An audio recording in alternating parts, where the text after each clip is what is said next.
कहते हैं पैसा नींद नहीं खरीद सकता, लेकिन पैसों की कमी इंसान की नींद उड़ा देती है। कहते हैं पैसा भूख नहीं खरीद सकता, लेकिन पैसों की कमी इंसान को भूखा मार देती है।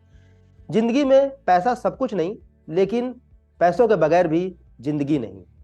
नमस्कार दोस्तों, मैं नितेश स्वागत करता हूं आप सबका तेज चल पर। मुझे लगता है कि पैसों की अहमियत से हम सब वाकिफ हैं, लेकिन पैसों को कैसे मैनेज करना चाहिए शायद यह हमें कभी नहीं सिखाया जाता।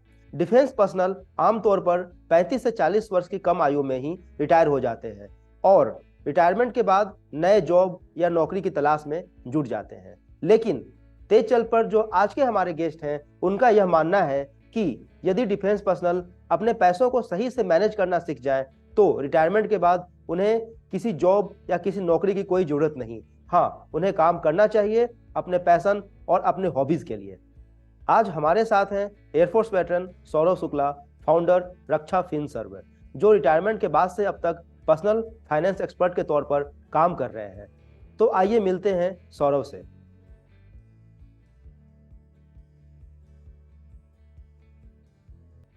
सौरव, आपका बहुत बहुत स्वागत, वंदन और अभिनंदन। सौरव 9 वर्ष दस्तक दे रहा है और आपके माध्यम से हमारी यह कोशिश है कि हम अपने दर्शकों को फाइनेंशियल इंडिपेंडेंट बनाने के क्रम में, अगर वो एक ओथ लेना चाहते हैं, अगर वो एक रेजोल्यूशन लेना चाहते हैं अपने आप को फाइनेंशियल इंडिपेंडेंट बनाने के लिए, तो वो किस स्टेप्स को फॉलो कर सकते हैं। सौरव, आगे बढ़ते हुए सबसे पहले आपसे ये गुजारिश करूंगा कि खुद का परिचय देते हुए आपके अब तक के जर्नी के बारे में हमें बताएं।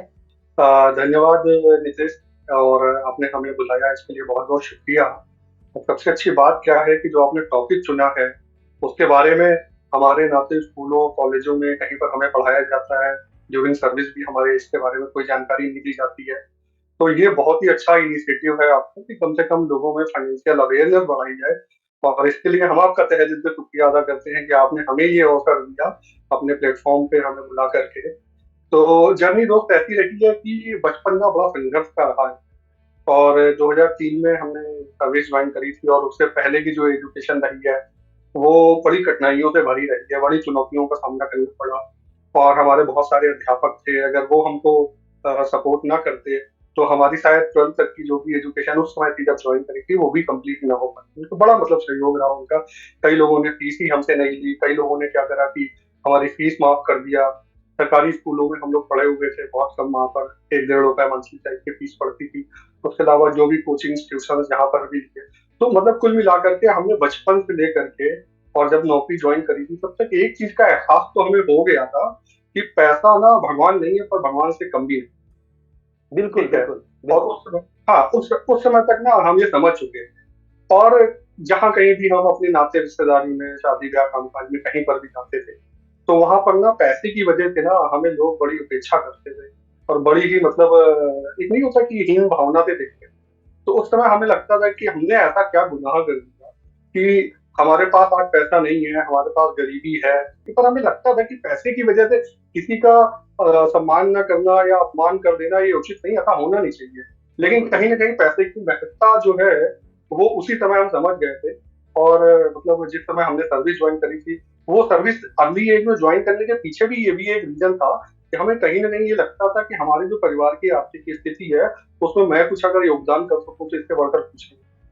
तो बताना चाहता हूँ कि जिस समय 2003 में हमने सर्विस अपनी ज्वाइन करी थी, उस समय क्या हुआ कि उस समय ना हमारे पिताजी प्राइवेट नौकरी करते थे, और मात्र 1500 रुपए उनकी तनख्वाह होती थी, जिसमें कानपुर जैसे बड़े शहर में रहना, 2 बच्चे थे, एक मेरी छोटी सिस्टर भी है, उनको पढ़ाना लिखाना। और इसमें हमारी माता जी जो है उनका भी बिल्कुल बड़ा भयंकर परिश्रम और बड़ा त्याग रहा है। और अगर उन्होंने कभी जैसे सोचा होता कि नहीं हम अपने बच्चों के लिए पढ़ाई के लिए या हम अपने बच्चों की परवरिश के लिए हम अपने शौक पूरे कर ले, तो उन्होंने कभी अपने शौक पूरे नहीं करे। उनका बचपन से यही कहना था कि बेटा हम चाहे तुमको अच्छे से खिला ना पाए, तुमको अच्छे से पहना ना पाए, लेकिन जो तुम्हारी पढ़ाई लिखाई है उसमें हम पूरी कोशिश करेंगे। 2005 में हमारे हमसे एक लोगों की सीनियर है अपने, नरेश गुप्ता नाम है, और काफी उन्होंने मेरे को इन्वेस्टमेंट्स को लेकर के गाइड किया। अच्छा, उस समय ना बड़ा डिफिकल्ट टाइम था ना, स्मार्टफोन थे, बेसिक फोन भी नहीं होते थे लोगों के पास, पीसीयू चलते थे, इंटरनेट के लिए इंटरनेट कैफे जाना पड़ता था। तो उस जमाने में अगर आपको कोई इन सब चीजों को लेकर के अवेयर करे, अपने साथ ले जाना कैफे में, चीजें बताना, समझाना। तो वहां से ना इसकी जिज्ञासा बढ़ती 2005 से। फिर उसके बाद मेरा उसी समय जो है सारा डीमेट डीमेट अकाउंट जो भी था उन्होंने बताया, तो हमने फिर अपना खुलवाया। तो 2008 की मंदी आई, ठीक है, जिसको सब प्राइम क्राइसिस के नाम से भी जाना जाता है। और उसमें क्या हुआ कि उस जमाने में मतलब मैंने काफी पैसा इक्विटी मार्केट में तकरीबन 2.25 लाख रुपए का पोर्टफोलियो था, और वो इन्वेस्ट करके रखा हुआ था। और वो पैसा क्या हुआ कि ऑलमोस्ट वन थर्ड हो गया, और वो भी आईएफबी से लोन लेकर करा हुआ था। तो मेरे घर वाले जो है वो भी मेरे ऊपर बड़ा नाराज हो गए, खफा हो गए। आपने तो एक तो लोन पे पैसा लिया, और उसके बाद उसको इक्विटी मार्केट में इन्वेस्ट कर दिया, और उसके बाद देखो इंटरेस्ट भी जा रहा है। तो ये चीज तो मैं लोगों को बताना चाहूंगा कि कभी भी लीवरेज करके ना, ठीक है, कहीं पर भी इन्वेस्टमेंट ना करें, कर्जा लेकर के कभी भी ना करें। खैर ईश्वर की कृपा रही, चीजें सही हुई 2010 में। तो उस समय फिर क्या हुआ कि हमारे पास जो स्टॉक्स थे, वो स्टॉक्स भी ऑलमोस्ट प्रॉफिटेबल हो गए, और 2010 में हमने अपनी पोजीशन वहां से काट ली। फिर 2012 में मैं दिल्ली आ गया। दिल्ली में एक उस समय साजन महेंद्र सर, तो वहां पर महेंद्र सर से बात हुई, ये चर्चा शुरू हुई। और चर्चा शुरू होने के बाद ना फिर हमने कुछ महेंद्र सर का गाइडेंस रहा, कुछ हमने अपना अध्ययन करा। तो फिर उस समय क्या हुआ कि जो कुछ स्टॉक्स मैंने बेचे थे 2013-14 में का समय आते आते, तो मैंने कहा यार एक बार जरा पीछे मुड़ के देखा जाए। ठीक है, तो 2010 में ना मेरे पास 3M इंडिया करके एक शेयर हुआ करता था। उस समय हम लगभग लगभग 2-2.5 हजार के रेट पे ना निकाल के बाहर आ गए थे। 2014 के आसपास जब हमने उसका भाव देखा तो लगभग 4 गुना, 9 हजार रुपए के ऊपर का स्टॉक प्राइस दस चल रहा हजार था। के आसपास। तो हमें लगा, हाँ 10 हजार रुपए के आसपास। मजेदार बात है, 3 लाख रुपए की होल्डिंग, ठीक है, केवल एक ही शेयर, और वो बेच के आ गए थे, और उसकी वैल्यू 11-12 लाख रुपए हो, और वो भी 3-4 साल में। तो मुझे लगा यार कि कुछ तो बड़ी मिस्टेक मैंने कर दी है, जो कि मुझे नहीं करनी चाहिए। आखिर सीखा जाए तो किससे सीखा जाए? महेंद्र सर ने एक गाइडेंस दिया, ठीक है। फिर उन्होंने बताया कि वॉरेन बफेट करके कोई बहुत बड़े इन्वेस्टर हैं, ठीक है, और वो इन्वेस्टिंग की दुनिया के मतलब पिताज बादशाह हैं, और उनके बारे में पढ़ो, उनके बारे में सीखो। तो वहां से ना जो मेरी जानने से मानने वाली जर्नी थी 2005 से लेकर के 2014, इट टुक 9 ईयर, ठीक है। तो वो ना 9 साल बाद मुझे पता चला कि नहीं भाई, ये तो एक ऐसी जगह है जहां से बहुत कुछ हो सकता है, ठीक है, जहां से आप अपनी लाइफ के सारे सपने, जहां से आप सारे गोल्स लाइफ के बड़ी आसानी से अचीव कर सकते हो। फिर उनके बारे में पढ़ा तो पता चला उनके भी कोई एक गुरु थे जिनका नाम था बेंजामिन ग्राहम। तो उनकी एक बुक थी, ठीक है, the intelligent investor, that was the first book which I read. और वो बुक पढ़ने के बाद तो फिर तो एक सिलसिला सा चल गया। और उसके बाद से 2013 से लेकर के और 2023 आ गया, लगभग 7 साल हो गए। फिर कभी पीछे मुड़ करके नहीं देखा, कोई प्लान नहीं था कि कोई इन्वेस्टमेंट का बिजनेस या काम शुरू कर, ठीक है। और उस समय तक तो यही था कि अपना इन्वेस्टमेंट मैनेज कर रहे हैं, डटे रहिए। फिर क्या हुआ कि 2016 में ना अपना एक इंटीमेट है, एकेसी चंडीगढ़ में ही था। तो उसने मुझे बोला कि मेरा यार कुछ प्लॉट प्लॉट बिका है, उसका कुछ पैसा आया है, और तुम अच्छा काम जानते हो, तुम्हारी अच्छी जानकारी है, तो तुम ना मेरा पैसा इन्वेस्ट करो। तो फ्रॉम देयर ना द आइडिया केम कि अगर मान लो कि लोग हमसे बोल रहे हैं कि भाई मेरी हेल्प कर दो, फाइनेंशियल हेल्प कर दो, तो देखो टिप्स देने का तो कोई फायदा नहीं है। एक बार आपने टिप्स दिया और वो टिप्स पता चला कि बाद में आप उसको रिव्यू भी नहीं कर पाए, वो बंदा भी आपसे अलग हो गया, और हम भी उससे अलग हो गए, और फिर फॉलो अप नहीं हो पाया, तो पता चला उसको नुकसान भी हो सकता है सिनारियों में। तो मुझे लगा कि चलो ये पैशन मेरी इन्वेस्टिंग बन चुकी है, और इस पैशन को ना चलो प्रोफेशन में कन्वर्ट करा जाए। तो 2016 में फिर हमने हमने जो लाइसेंसिंग वाली जो अप्रूवल्स थे वो सारे लिए, और अपना implement A K Singh and Varun Kumar, 2 लोग। तो इनसे ना चंडीगढ़ में स्टार्ट, ठीक है, जर्नी शुरू हुई। तो हमने कभी सोचा नहीं था कि 2017 में जो जर्नी शुरू हुई है, और 2023 आते आते इतने सारे लोग हमसे एसोसिएट हो जाएंगे। और अभी आज की तारीख में ना हम 25 करोड़ के ऊपर की वेल्थ मैनेज कर रहे हैं, ठीक है। और इसके अलावा हमने एमपी से और से आईआरडीए से सर्टिफाइड है, नेशनल सर्टिफाइड है। और इसके अलावा मैंने जैसे अपनी पर्सनली भी इन द मीन टाइम जो था वो हमने कॉस्ट अकाउंटेंसी का कोर्स भी किया, और वो institute of cost accountancy of India से किया। और उसके साथ साथ बीएससी और एनएससी की जो म्यूचुअल फंड प्लेटफॉर्म्स है उनकी मेंबरशिप भी हमने, और फिर धीरे धीरे करके सारा काम जो है वो शुरू करा। तो ऐसे करते करते क्या कहते हैं ना कि मैं तो अकेला चला था, ठीक है, और कारवां बनता चला। सौरभ, हमारी शुभकामनाएं भी हैं कि आप वो जो एयरफोर्स का स्लोगन है touch the sky with glory, तो आप बिल्कुल स्काई को टच करो और इस फील्ड में आप बिल्कुल आगे उन्नति को प्राप्त करो। आगे बढ़ते हुए जी। सौरभ एक सवाल पूछूंगा, जैसा कि हमने इस वीडियो हाँ की जी। शुरुआत करी थी इस बात से कि फाइनेंशियल इंडिपेंडेंस। तो सबसे हाँ पहले हाँ। तो मैं एक लेमन लैंग्वेज में आसान भाषा में ये जानना चाहूंगा कि फाइनेंशियल इंडिपेंडेंस होता क्या है? देखिए, फाइनेंशियल इंडिपेंडेंस ना जो आसान भाषा में है वो ये है कि भाई आपको पैसे के लिए काम नहीं करना। मतलब आप काम करें, पैशन के लिए करें। जैसे अभी आज की तारीख में अगर हम अपनी बात करें, पैसे के लिए काम नहीं कर रहे हैं। हमारी पैशन है, हमको दिन में भी 12 बजे हम आपके लिए उतना खुशी-खुशी काम करने को तैयार हैं, रात में भी 12 बजे हम उतनी खुशी-खुशी काम करने को तैयार हैं। ठीक है? तो एक है कि आपको पैसे के लिए काम ना करना पड़े, दूसरा है कि आपके जो लाइफ के इंपॉर्टेंट गोल्स हैं, लाइक चाइल्ड एजुकेशन हो गया, चाइल्ड मैरिज हो गई, रिटायरमेंट प्लानिंग हो गई, वेल्थ क्रिएशन हो गया, गाड़ी खरीदना है, घर बनाना है, इसके लिए ना आपको स्ट्रगल ना करनी पड़े। तो फाइनेंशियल इंडिपेंडेंस जो है वो तभी आपको मिलेगी जब आपके पास एक प्रॉपर प्लान हो, फाइनेंशियल प्लानिंग आपने कर रखी हो। सौरभ, जैसे कि अभी आप बता रहे थे फाइनेंशियल प्लानिंग के बारे में कि हमें फाइनेंशियल प्लानिंग करनी चाहिए, बहुत ब्लूप्रिंट हमें अपना तैयार करना चाहिए। इसी से रिलेटेड मैं आपसे जानना चाहता हूं कि यदि हमें फाइनेंशियल प्लानिंग करनी है तो अपने रिटायरमेंट के लिए फाइनेंशियल प्लानिंग मैं कब शुरू करूं, या एक डिफेंस पर्सनल को कब शुरू करना चाहिए? देखिए क्या है ना कि जो फाइनेंशियल प्लानिंग है वो शुरू करने के लिए सबसे बेहतरीन टाइम तो ये the day you start earning, जिस दिन से ना आपने कमाना शुरू कर दिया, that is the best time to start. Warren Buffett से इसमें क्वेश्चन पूछा गया था, what is your biggest mistake of life? तो उन्होंने पता है क्या बोला?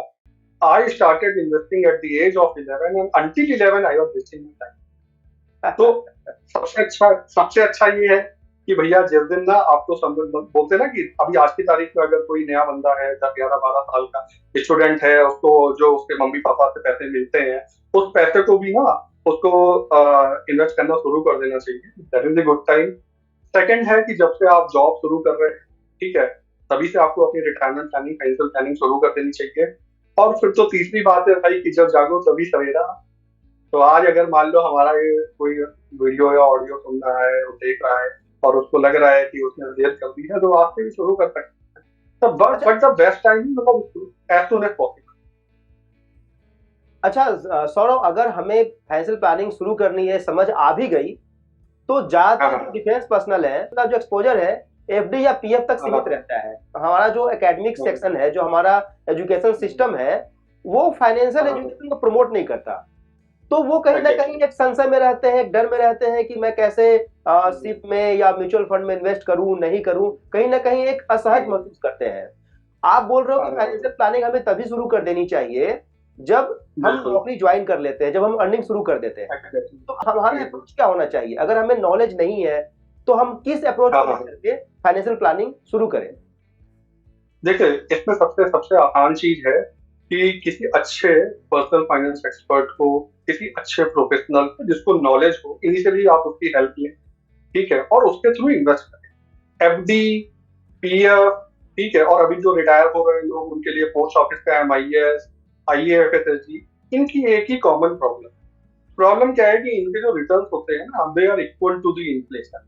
ठीक है, महंगाई के बराबर से रिटर्न होते हैं। ठीक है, और दूसरा क्या है कि जब ना हम अपनी महंगाई बीट नहीं कर पाते तो कहीं ना कहीं भी miss the wealth creation opportunity.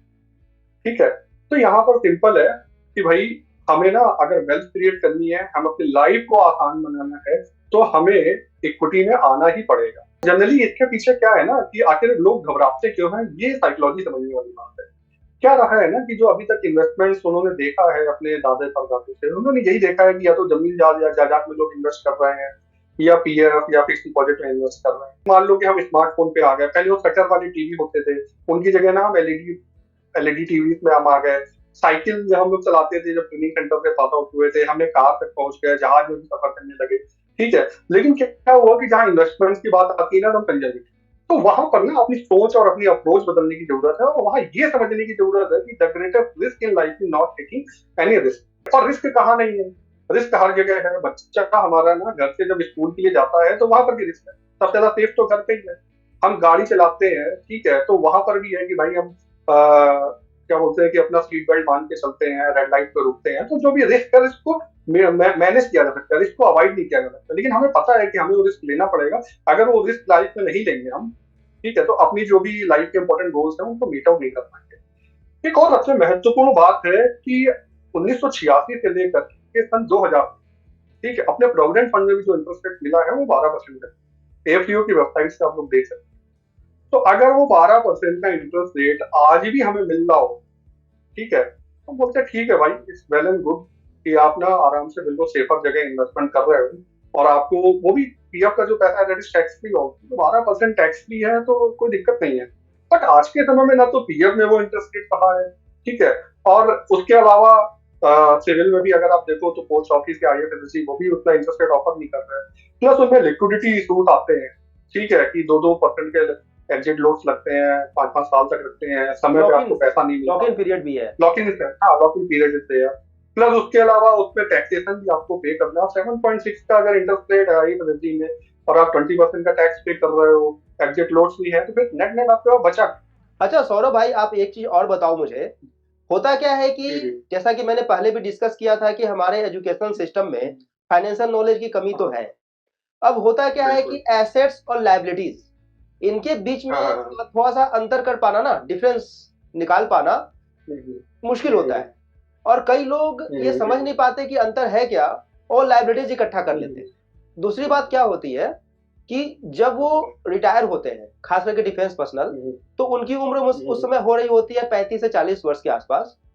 और बिल्कुल। अमूमन ये देखा गया है कि एक लमसम मिलता है उनको। अब उस लमसम को वो कहाँ इन्वेस्ट करे, कैसे इन्वेस्ट करे, इनको लेकर के वो थोड़ा क्लूलेस रहते हैं। अब अगर एक लमसम को हम सिप वाले मॉडल में डालें, या हमारा क्या अप्रोच होना चाहिए, और ये एसेट्स एंड लायबिलिटीज, क्योंकि वो कई बार क्या होता है कि लमसम पैसे हैं तो उन्होंने लायबिलिटीज इकट्ठा कर ली उससे। तो आखिर उस बिल्कुल। जगह पे जो कंफ्यूजन है उनके माइंड में, मैं चाहता हूं, क्योंकि ये हमारा प्लेटफॉर्म बेसिकली हम डिफेंस पर्सनल के स्ट्रगल्स और उनके बारे में बात करते हैं, तो हम ये चाहते हैं कि हमारे डिफेंस पर्सनल्स अगर आगे रिटायर होने वाले हों, या पहले से भी जो रिटायर हो रखे हैं, और उनके पास अगर एक लमसम आता है तो उनको कैसे मैनेज करना चाहिए, इसको लेकर के आपकी क्या अंडरस्टैंडिंग है और आप क्या बताओगे? सबसे पहली बात है कि एसेट्स और लायबिलिटीज के बीच में फर्क समझिए, जी। ठीक है।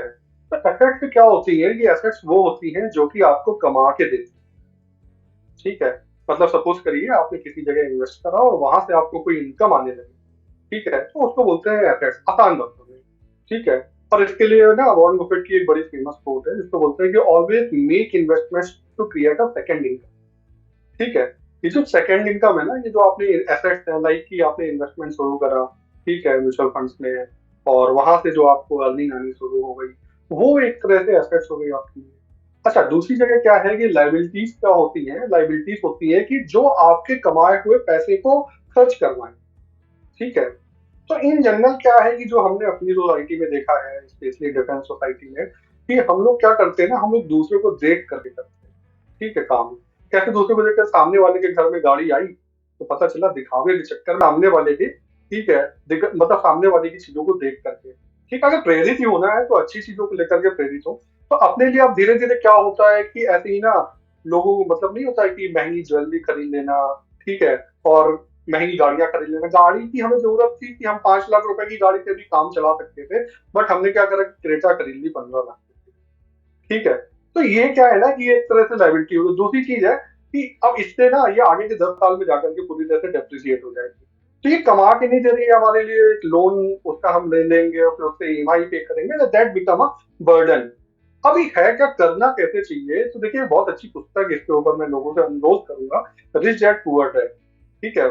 और बहुत सारे लोग जानते भी हो ना, आप उसको पढ़िए, तो बहुत अच्छी एसेट्स एंड लायबिलिटीज के बारे में ना बहुत अच्छे से समझाया गया है। रॉबर्ट टी कियोसाकी की बुक है, उसमें उन्होंने यही बोला है कि आप पहले ना अपनी एसेट्स क्रिएट करिए, एसेट्स से ना आपको इनकम आनी शुरू हो जाएगी, इट विल टेक टाइम, ठीक है। और जब एक बार इनकम आपकी शुरू हो जाए तो फिर आप उससे खर्चा करिए, ठीक है। आप ये ना करें कि आप तो एसेट साइड ना आप इसको बिल्कुल छोटा सा करते जा रहे हैं और लाइबिलिटीज आप इतनी बढ़ाते चले जा रहे हैं। तो बेसिकली ऐसा नहीं होना चाहिए, ठीक है। और मैं एक यहाँ पर लोगों को एक मतलब फॉर्मूला दूंगा कि उन्हें कैसे करना चाहिए। जनरली लोग क्या करते हैं, फिजूल खर्ची से बचना चाहिए, ठीक है।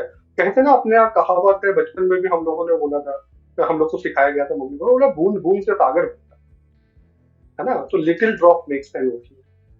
तो छोटे छोटे इन्वेस्टमेंट से ना आप देखना कि over a period of time, मेरे पास तो ऐसे बहुत सारे एग्जांपल्स हैं कि 2-2 हजार रुपए की एसआईपी से लोगों ने 6-7 साल पहले शुरू करा था, और भाई आज की तारीख में 20-20 लाख रुपए के पोर्टफोलियो हो गए हैं।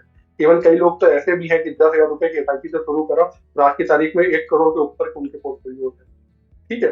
तो ऐसा नहीं, कुछ पाने के लिए ना आप कुछ खोना पड़ेगा, ये बड़ी सिंपल सी बात, ठीक है। अगर आप आज पेन ले लेंगे, ठीक है, तो आपका आने वाला जो भविष्य होगा वो आपका सुनहरा होगा, ठीक है, अगर आप आज पेन नहीं ले रहे हैं, ठीक है, आज आप सोच रहे हैं कि हम लेविश लाइफ जीते हैं, और इसमें बट नेचुरल है कि आने वाला समय जो है वो फिर पेनफुल ही रहने वाला है। तो यहाँ पर मैं लोगों को एक एडवाइस दूंगा कि जनरली लोग क्या करते हैं कि इनकम, ठीक है, माइनस एक्सपेंसेस, और जो भी बचता है ना वो सेविंग या इन्वेस्टमेंट का पार्ट होता है। तो हम ये सजेस्ट करते हैं कि यहाँ पर बस थोड़ा सा फॉर्मूले को चेंज कर दें कि इनकम, ठीक है, और उसमें से माइनस इन्वेस्टमेंट या सेविंग्स, ठीक है, और जो बचे ना उसको एक्सपेंसेस कर लें और इसको 10 साल केवल ट्राई कर लें, मिरेकल्स हो जाएंगे रिटेल भाई, मिरेकल्स। ठीक है, आपके पास जो भी आमदनी आ रही है आप उसमें से पहले इन्वेस्ट कर दीजिए, ठीक है, और जो बचे ना उसको खर्च करिए। लोग करते क्या है कि लोग पहले सैलरी आती है फिर उसमें से खर्चे करते जाते हैं और 20 तारीख के बाद पैसे नहीं मिलते। तो ये थोड़ा सा अगर वो उसको चेंजेस ले आएंगे तो उनकी लाइफ को आसान बना देगा। ठीक है, और जब एक बार आपके पास एसेट्स जनरेट हो जाए और उनसे इनकम शुरू हो जाए तो फिर उसके बाद आप अपने खर्चे कर सकते हैं अकॉर्डिंगली। ये थोड़ा सा फर्क है एसेट्स में लाइबिलिटी। दूसरा जो आपका क्वेश्चन था कि जो लोग रिटायर हो रहे हैं, ठीक है, और उनके पास लमसम कॉर्पस आ रहा है तो उन्हें क्या करना चाहिए, it's a big question for the retiree. देखिए क्या है ना, जब आपके पास 40-50 लाख रुपए एक साथ आते हैं, ठीक है, तो अभी तक क्या था ना कि आपने हर 2-2, 4-4, 5-5 हजार रुपए के इन्वेस्टमेंट्स करे थे। हमारे पास ऐसे बहुत लोग आते हैं 3-3, 4-4, 5-5 लाख रुपए के पोर्टफोलियोस है। लार्ज वेल्थ जो होती है ना, बड़ी वेल्थ 50, 60, 70 लाख, 80 लाख, 1 करोड़, ठीक है, ये इंडिविजुअल से हैंडल नहीं। ठीक है, तो उसका सबसे आसान तरीका बताता हूँ। ठीक है, सबसे आसान तरीका ये है कि देखो इन्वेस्टमेंट्स तो ना as per the needs of the investor ही करना चाहिए।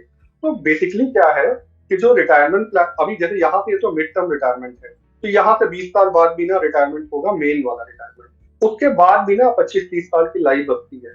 तो हमें ना अपनी जो इन्वेस्टमेंट्स है रिटायरमेंट पर्पस है उनको ऐसे इन्वेस्ट करना चाहिए कि उनको ना शॉर्ट टर्म, ठीक है, mid term and long term goals, तो इसके हिसाब से ना इन्वेस्टमेंट करना चाहिए। अब मुद्दा आता है, ये तो मैंने बता दिया करना कहाँ चाहिए, ठीक है, तो करने के लिए सबसे बेहतरीन इन्वेस्टमेंट व्हीकल है दैट इज म्यूचुअल फंड।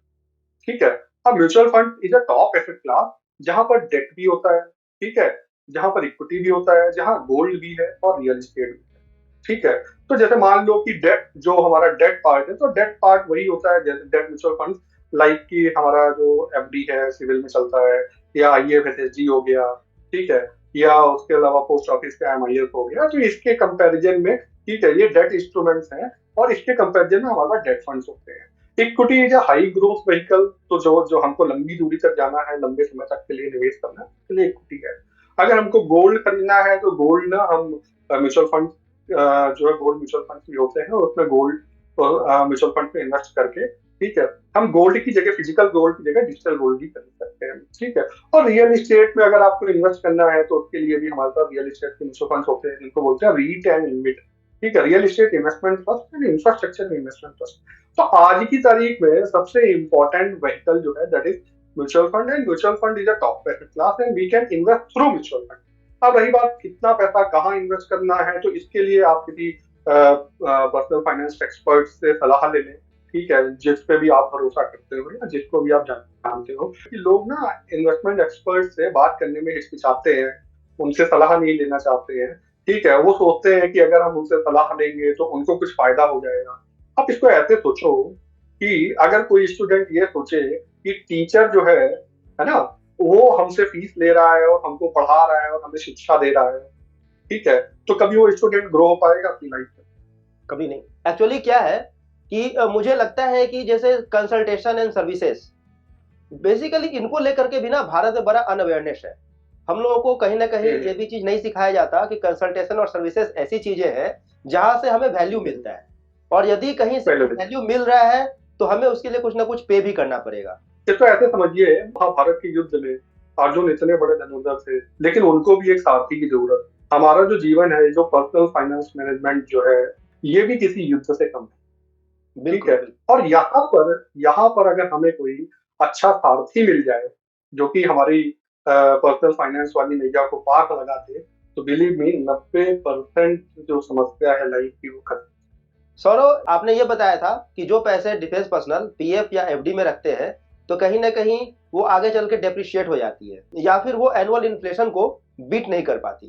तो ये एनुअल इन्फ्लेशन या डेप्रिशिएशन या फिर एक वर्ड आता है power of compounding, eighth wonder of world भी बोलते हैं जिसे। तो इन सब पे थोड़ा सा अगर आप हमें एक अपना ओवरव्यू दे सकें। हाँ, देखिए क्या होता है ना कि जो भी डेट इंस्ट्रूमेंट है, ठीक है, लाइक की है फिक्स डिपॉजिट हो गया, ठीक है, पोस्ट ऑफिस का इन्वेस्टमेंट हो गया, चाहे एफडी हो, आरडी हो या एमआईएस हो, आईएफएसएसडी जो है बहुत पॉपुलर है लोगों के बीच में, मैंने देखा पास में अपनी एंट्री में भी काफी लोगों ने उसमें इन्वेस्टमेंट। ये क्या है ना कि ये कहीं ना कहीं केवल इन्फ्लेशन के बराबर के इनमें रिटर्न आ रहे हैं। मैंने आरबीआई की वेबसाइट से डेटा लिया था, लास्ट 40 ईयर्स में इंडिया की एवरेज इन्फ्लेशन अराउंड 7.2% के आसपास रही है, ठीक है। अभी 7% की इन्फ्लेशन, और ये इन्फ्लेशन जो है ना ये सरकारी इन्फ्लेशन है, ठीक है। अगर आप एजुकेशन की इन्फ्लेशन देखेंगे, मैरिज की इन्फ्लेशन देखेंगे तो दैट इज मच हायर। तो आपको अपना पैसा ऐसी जगह इन्वेस्ट करना है जो कि वेल्थ क्रिएशन में आपकी हेल्प करे। पावर ऑफ कंपाउंड कि अगर किसी के पास 1 करोड़ रुपए है आज की तारीख में इन्वेस्ट करने के लिए और 15% से उसका पैसा कंपाउंड होता है, तो 5 साल में डबल हो जाएगा। 10 साल में पैसा 4 करोड़ हो जाएगा, मतलब 1 करोड़ का 4 करोड़, 4 गुना हो जाएगा पैसा। 20 साल में ना 4 का 8 नहीं होगा, 16 गुना पैसा हो जाएगा। तो this is the magic of power of compounding. Saurabh, वैसे तो हम अपने चैनल के माध्यम से अगर आपके लिए कोई सवाल आएगा तो हम आप तक फॉरवर्ड करेंगे, बट अगर कोई दर्शक जिसको कुछ जानकारी चाहिए हो सकता है जो हमारे डिस्कशंस के दौरान कुछ बातें रह गई हो और उसे क्लैरिटी चाहिए, और अगर वो आपसे कनेक्ट करना चाहता है तो कैसे कनेक्ट कर सकता है? देखिए हमारा मोबाइल नंबर है वो हम बता देते हैं, 9311374384, और हमारी ईमेल आईडी है finsadv.saurabh@gmail.com। तो ये दो चीजें हैं, इन पे हमसे वो कनेक्ट कर सकते हैं। सौरभ, चलते चलते रिक्वेस्ट करूंगा कि हमारे दर्शकों के लिए 2 शब्द कहें। देखिए नितिन भाई, ये तो बहुत अच्छी चीज पूछी आपने। इसमें मैं एक ही बात कहना चाहूंगा कि मिस्टेक्स ना करें लाइफ में। अगर आपको बड़ा बनना है, अगर आपको अपनी लाइफ को आसान बनाना है, आपके financial goals and financial freedom achieve करनी है, तो you have to avoid mistake. Mistakes क्या होती हैं, ये बड़ी चीज है आने वाली। तो मिस्टेक्स क्या है ना कि जैसे मैंने अभी एक डेटा देख रहा था तो पता चला कि 18 करोड़ लोगों ने क्रिप्टो में नुकसान उठाया है, ठीक है। 10 करोड़ लोग जो हैं वो जितने ऑनलाइन गेमिंग एप्स हैं उनके थ्रू गेम्स खेल रहे हैं और उसमें उनका नुकसान हुआ, ठीक है। ये वर्ल्ड वाइड डेटा है या इंडिया का है? नहीं, इंडिया का डेटा है, ये वर्ल्ड वाइड डेटा नहीं है, ये इंडिया का ही डेटा है, ठीक है। और एफेंडो में तो सेबी का खुद का एक आर्टिकल है, आप गूगल करिएगा या जो लोग देख रहे हैं गूगल करें, जिसमें सेबी ने ये खुद बोला है कि 90% people loses money in future and options trading. बिल्कुल बिल्कुल सही बात है, ठीक है।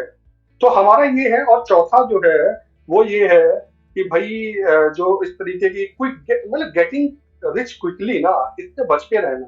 पोंजी स्कीम्स में तकरीबन 2 करोड़ इन्वेस्टर्स का नुकसान हुआ है और 2 लाख करोड़ के आसपास का। तो ये ना बड़ा सरप्राइजिंग डेटा है। अभी तक इतनी अवेयरनेस करने के बाद भी म्यूचुअल फंड में केवल 4 करोड़ लोग आ गए, जिसमें गवर्नमेंट भी प्रमोट कर रही है और सचिन और धोनी सब लगे हुए हैं उसमें, लेकिन उसके बाद भी आप देखो कि क्रिप्टो में 18 करोड़ लोग चले जाते हैं, ठीक है। लोग फास्ट सक्सेस के पीछे भाग रहे हैं। एक्चुअली जो मैंने ऑब्जर्व किया है, कहीं ना कहीं सोसाइटी में एक माइंडसेट है कि हम फास्ट सक्सेस को प्रमोट या फास्ट सक्सेस कैसे अचीव कर ले।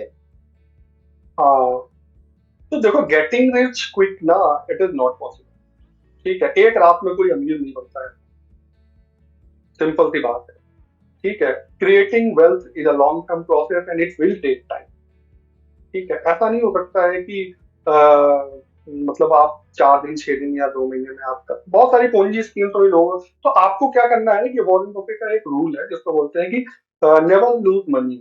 तो ये चीज सबसे इंपॉर्टेंट है, and never forget rule number 1। तो इंपॉर्टेंट है कि भाई आप 100 का 200 बनाने गए थे और 200 के पता चला कि 50 रह गए, तो 100 का 200 नहीं बन पाया, 100 के 50 ही रह गए। तो 50 से 200 बनाना ना, इट इज वेरी डिफिकल्ट, होता नहीं है कभी लाइफ में, ठीक है। तो ये चीज ना लोगों को ध्यान में रखनी है, और स्पेशली ना आजकल लोग बहुत ज्यादा फैसिनेटेड है। नितेश भाई, मैं आपको बताऊं कि फ्यूचर एंड ऑप्शंस में जो लोग ट्रेडिंग करते हैं, मेरे पास एग्जिस्टिंग इन्वेस्टर्स भी हैं, ठीक है। लोगों का ना एवरेज जो मेरे पास जो डेटा है वो बता रहा हूँ, जो लोग मेरे से कनेक्टेड है, 8 से 10 लाख तो एवरेज लॉस।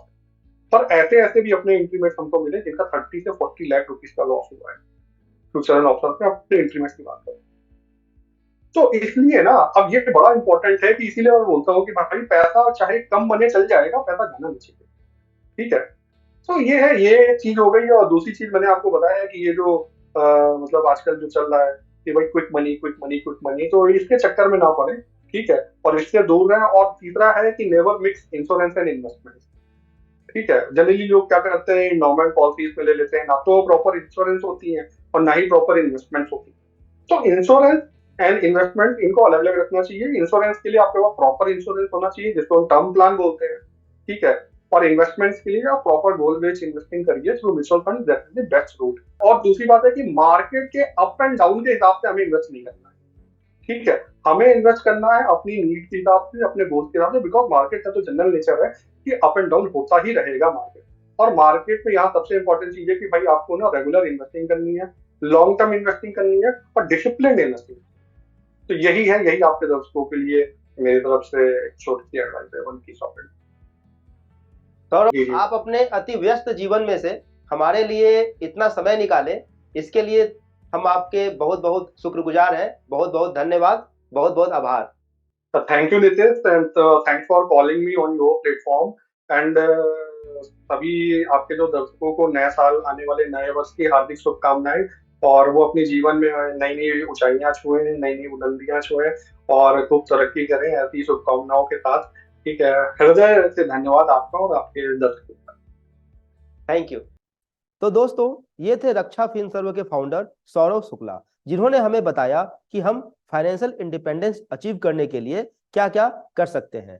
आशा करता हूं इनकी द्वारा बताई गई बातें आपके फाइनेंशियल नॉलेज में थोड़ी वृद्धि करेगी। यदि आपके कोई डाउट्स हैं तो आप हमें कमेंट कर सकते हो या सौरभ शुक्ला से डायरेक्टली कनेक्ट कर सकते हो। उनके नंबर हम डिस्क्रिप्शन में डाल देंगे।